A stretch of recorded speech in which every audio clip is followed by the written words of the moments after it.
Michael Jordan, Kobe Bryant, LeBron James. What excels three of these historic basketball athletes was their ability to effectively execute their vertical jump to gain a significant advantage over their opponents during competitive basketball.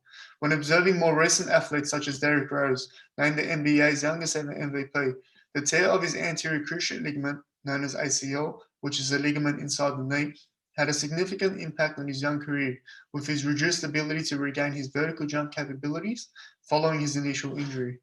When examining professional basketball athletes following ACL reconstruction, known as ACLR, which is a repair of the ACL torn, it is critical to outline effective rehabilitation strategies to allow individuals to regain their vertical jump capabilities to allow effective return to their respective positions in their sport.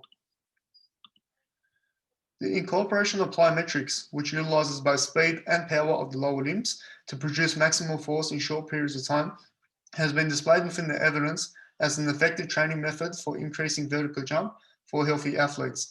When observing studies incorporating this training method within professional basketballers following ACLR, evidence is limited as participants were either healthy recreational females or utilized participation in multiple sports.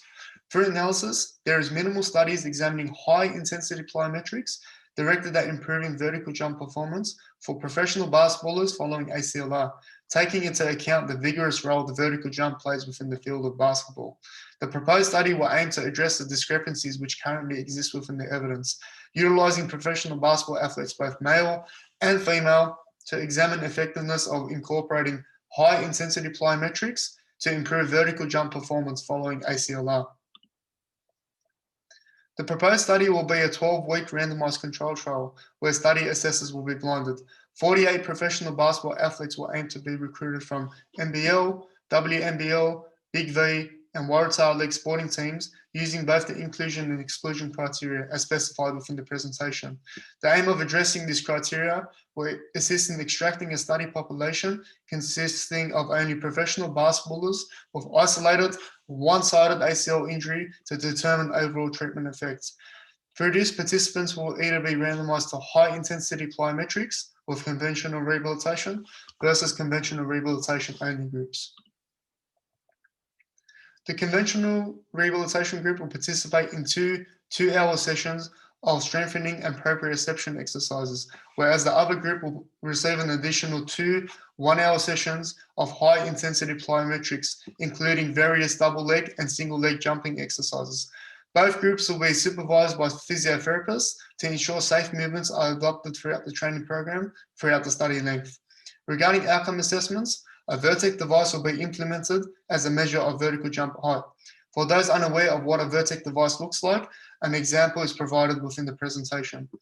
Regarding the secondary outcome assessments of this study, analysis will be drawn into the biomechanical responses comparing the two programs through the use of infrared cameras, reflective markers placed over the hip, the knee, and the ankle, and utilization of a force plate to examine group differences. So what does all of this mean, and why am I striving to convey this project to those who are listening? Firstly, this study will aim to address responses for vertical jump performance and improvement for both male and female athletes to allow generalizability in the field of basketball. For players themselves, the inability to regain their vertical jump to their pre-injury status, which is commonly observed following an ACL injury, will significantly impact their game time through prolonged rehabilitation. This can further translate when the athlete returns to sport. Players may be shifted to role players rather than being in the starting 5 if vertical jump abilities don't improve, possibly resulting in loss of contract and unemployment over time, leading to financial stress for those impacted as basketball as a source of income. Regarding clinical significance itself from this study, results from this proposed study may provide physiotherapists the ability to maximize on high-intensive rehabilitation strategies, incorporating plyometrics, ensuring patient safety, and accelerated return to elite-level basketball. Taking all these significant areas into account, I hope that my passion into this research topic has sparked an interest to explore further. Thank you guys for listening.